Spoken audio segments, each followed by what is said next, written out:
Hello दोस्तों, स्वागत है आपका अपने यूट्यूब चैनल एग्जाम गुरु में। दोस्तों आज मैं आपको यहाँ पे इंडियन कोस्ट गार्ड सेटेड यहाँ पे साइंस का प्रैक्टिस सेट कराऊंगा। ठीक है, Indian coast guard seated science का यहाँ फुल प्रैक्टिस सेट कराऊंगा। हालांकि आपकी 10वीं में आपकी 10 नंबर की साइंस पूछी जाती है। मेरा टारगेट ये रहेगा कि इस बार आपको 10 में 10 दिलवाएं। तो आप लोग प्ले लिस्ट मांग लीजिएगा साइंस की, अगर आपको चाहिए तो। ठीक है, चलो भाई, तो वीडियो स्टार्ट करते हैं। पहला नंबर यहाँ पे दिया गया है, जिन यात्रियों तरंगों की आवृत्ति श्रव्य परास से अधिक होती है वे कहलाती हैं। 185 नंबर प्रश्न है, तो वो सी अल्ट्रासोनिक कहलाती हैं। क्या कहलाती हैं? अल्ट्रासोनिक। चलो भाई अगला देखते हैं। परासर्व तरंगे वे होती हैं जो मनुष्य सुन सकता है, ठीक है, कि नहीं सुन सकता है, बताइए। 186 नंबर प्रश्न है, काफ़ी इंपॉर्टेंट प्रश्न है। तो मनुष्य सुन नहीं सकता है, ठीक है, क्योंकि जो परासर्व तरंगे होते हैं वो चमगादड़ सुन लेते हैं, ठीक है, मनुष्य सुन नहीं सकता है, क्योंकि मनुष्य 20 हर्ट्ज से लेके मनुष्य की सुनने की क्षमता कितनी होती है? 20 हर्ट्ज से लेके 20,000 हर्ट्ज तक सुन सकता है, 20,000 हर्ट्ज तक।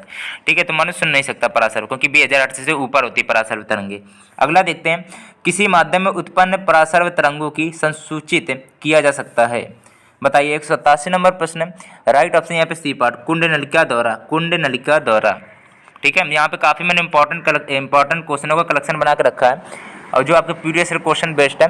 ठीक है, तो पूरा वीडियो को ध्यान से आप देखते रहिएगा। ध्वनि का वेग अधिकतम होता है, चारों ऑप्शन को देखिएगा। ध्वनि का वेग अधिकतम होता है तो आपका स्टील में होता है, या तो फिर कठोर चीज़ों में ज़्यादातर होता है। ठीक है, कठोरतम चीज़ें इसमें पानी, इस वायु और निर्वात में सबसे कठोर चीज़ स्टील ही है, या तो फिर स्टील करके याद कर लो, या फिर कठोरतम चीज़ों में ज़्यादा होता है ध्वनि का वेग।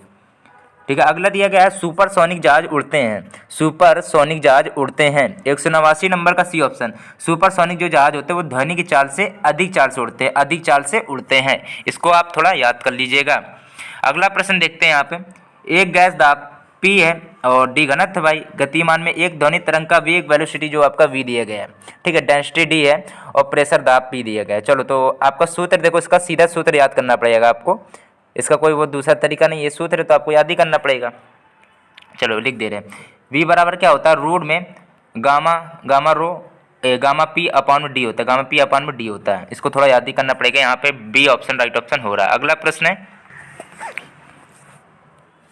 किसी गैस में ध्वनि का वेग समानुपाती होता है। जो किसी गैस में जो ध्वनि का वेग होता है वो समानुपाती किसके होता है? ये काफ़ी इंपॉर्टेंट क्वेश्चन है। 191 नंबर प्रश्न है, राइट ऑप्शन बताइए क्या होगा।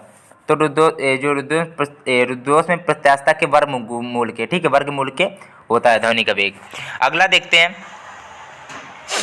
लिखा है कि ताप में वृद्धि, अगर जैसे कि ताप में अगर वृद्धि कर दें, मतलब इंक्रीज मतलब बढ़ा दें, तो जो ध्वनि का वेग होता है उस पर क्या प्रभाव पड़ेगा?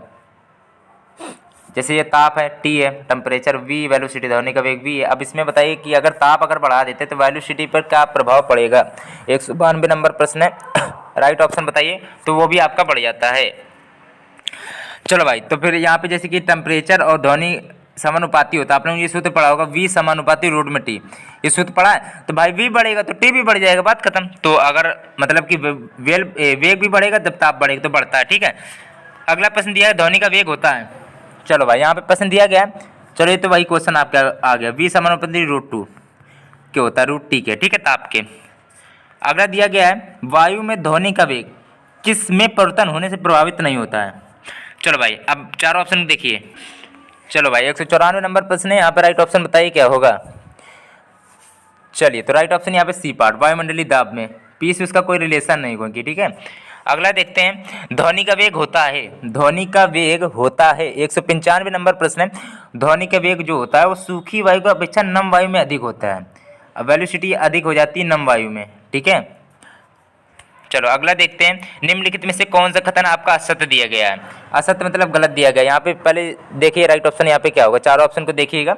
तो वायु के तापमान में परिवर्तन का ध्वनि की चाल में प्रभावित होता है, सही है। और वायु के दाब में परिवर्तन का ध्वनि पर कोई प्रभाव नहीं पड़ता, दाब का तो बताया, तो वायुमंडलीय दाब और दाब का कोई फर्क नहीं पड़ता, पी का कोई फर्क नहीं पड़ता, वी पर कोई रिलेशन नहीं इनका कोई भी सूत्र में।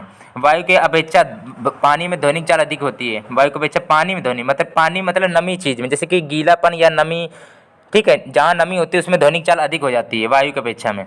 तो यहाँ पे ये भी सही है। अब लिखा वायु की अपेक्षा में पानी ध्वनिक चाल कम होती है, चाल कम नहीं होती है, अधिक होती है। नमी कह सकते हैं, नमी में ध्वनिक चाल सबसे अधिक होती है, याद कर लीजिएगा। लेकिन इसमें लिखा कम होती है, गलत है, डी ऑप्शन राइट है। आवृत्ति का एसआई मात्रक क्या है? आवृत्ति का SI मात्रक आपका क्या हो जाएगा, तो मीटर पर सेकंड हो जाएगा। ठीक है, एक पूछा जाता है क्वेश्चन, एक माध्यम से दूसरी, ये चीज़ याद रखिएगा, एक माध्यम से दूसरे माध्यम जाने पर आवृत्ति कभी नहीं बदलती है। ये पूछा जाता है कौन सी राशि नहीं बदलती, तो आपकी आवृत्ति होती है एक माध्यम से दूसरे माध्यम जाने पर। दिया गया है किस ताप पर वायु में ध्वनि का वेग 0 डिग्री सेल्सियस पर अपने मान का दोगुना हो जाएगा। 198 नंबर प्रश्न, राइट ऑप्शन यहाँ पे बी, 819 डिग्री सेल्सियस पर हो जाएगा।